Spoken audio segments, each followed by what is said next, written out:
Hello everyone, welcome back to YU Coding Hub. In today's video, we are going to learn one of the most fundamental parts of Java programming, which is variables, and how to accept input from the user using the scanner class. By the end of this video, you'll know how to declare variables, assign values, and write programs that interact with users by taking their input. So let's get started. So first of all, a variable is like a container that stores data for your program. So every time that you need to process some sort of a data or accept an input from the user, then we need to declare a variable. So to declare a variable, we need to identify first the data type. So in Java, we have different types that we can use, such as we have integer, double, char, boolean, and so on. So in this program, I am going to use some of those data types for me to be able to show you how we can use or how we can declare variable. So first thing, let's say we have data that needs to be accepted such as age. Okay, let's say 20. So for integer values, this is for whole numbers. Okay, so it means if you declare a variable which is int, then therefore this variable can accept or can hold whole numbers. Next, let's say we have a double, which is going to be the height of the user, let's say 5.7. Okay, so for the double type of data, we are going to use this one to accept input or data that has a decimal values or it contains fractions. Like for example, we have 5.7. Next, I'm going to use this string. Okay, it's actually a class. Okay, but in this case, we are going to use this one to define a type for string, wherein if we declare a variable which is string, means we can store a series of characters, such as for example, this one is Muhammad.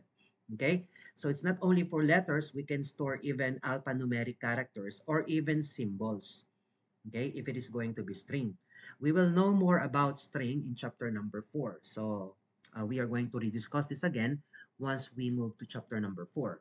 But in this case, I'm going to use it for me to be able to store string values or a series of characters. Now for us to be able to see the content of each of variable, we are going to use a output statement in Java.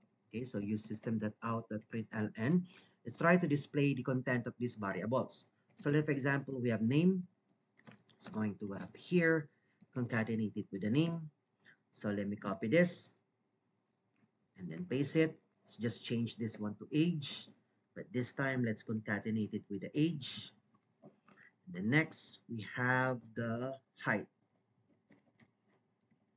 Okay, and then let's change this to height.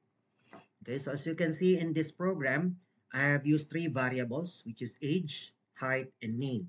Age is integer, which is I stored 20, which is a whole number. The height is declared as double, so I store 5.7. Okay, so with decimal value, we have string, and I stored Muhammad. So storing fixed value in Java using variable is just simple as initializing each of your variable with their respective data. Now let's try to display it using system.out and run our program. So you will see in our program, we have here the display name, which is our text.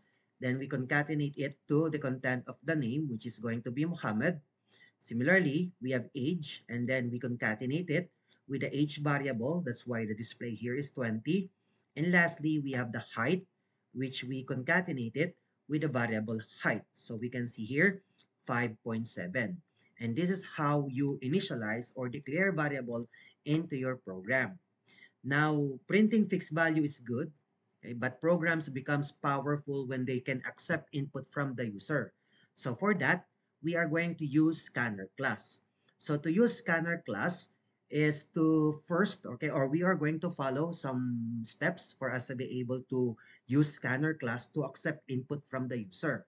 So we are just going to modify this program and then let our program or our code accept this input such as the age, the height, and the name from the user.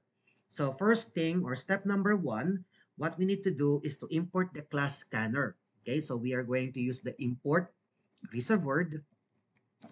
Then we use java.util.scanner. So that is our scanner class. Okay, so this enables our program to create object, okay, for our scanner class so that we can accept input later on. So next that we need to do for step number 2, we are going to declare a scanner object. So we use scanner. Let's use the name input. It's equals to new scanner system.in.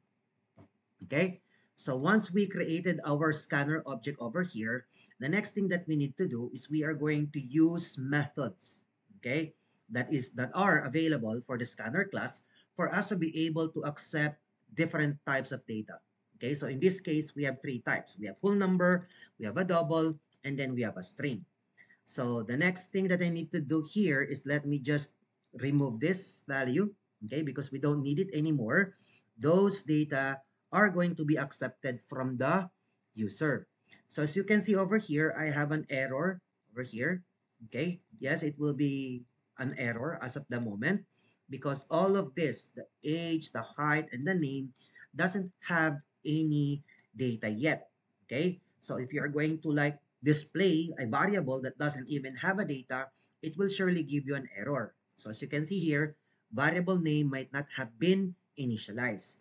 So this will be gone later on once we added our input statement. Okay, so for us to be able to accept an input, again, first declare the scanner or import the scanner class over here, then create a scanner class object, as you can see here on your screen. Then the next thing that we need to do is now to use the methods, okay, to accept those input. Okay, but before we accept, I'm going to like put some prompt message so that the user will know what to enter. So enter your name. Okay, so this is going to be the first prompt message. And then we are going to use our variable name, and then we use equals, and then our object, okay, input over here to call for the method dot next int.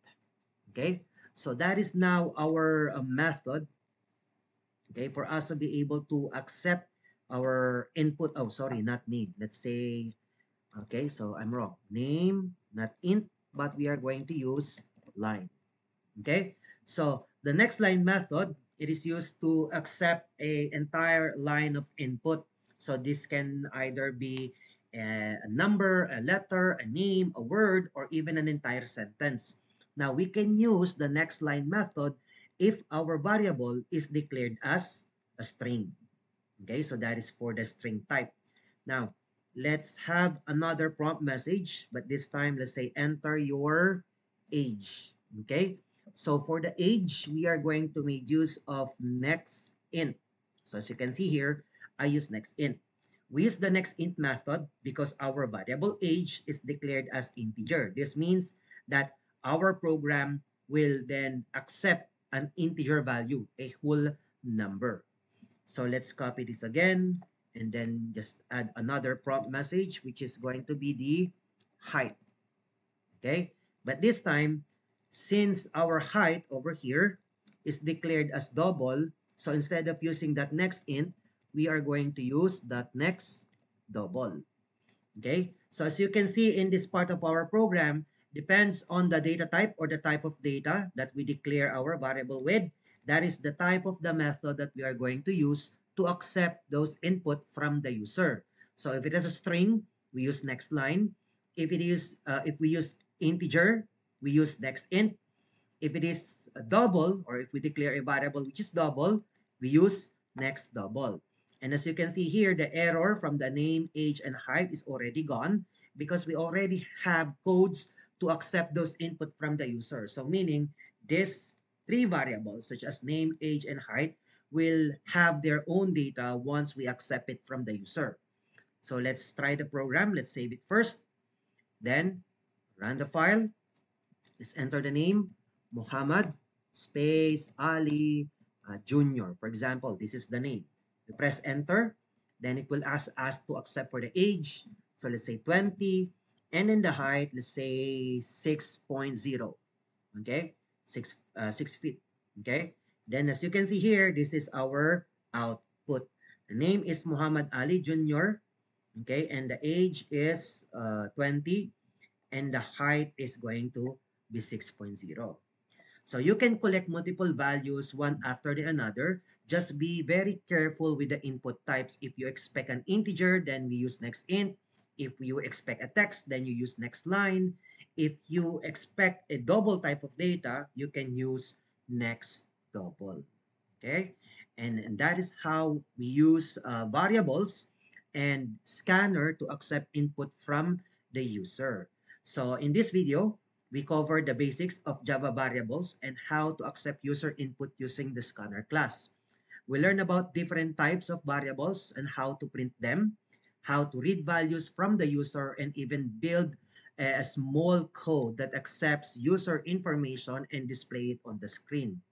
So practice this example on your own computer and try to create your own program to accept input from the user. So you can try different or other data types that we have discussed in the class, such as the byte, the short, the long, and the float. Okay, so if you found this helpful, don't forget to like this video, subscribe to YU Coding Hub, and hit the bell icon so you don't miss our next tutorial. Thank you for watching and have a nice day and see you in the next video.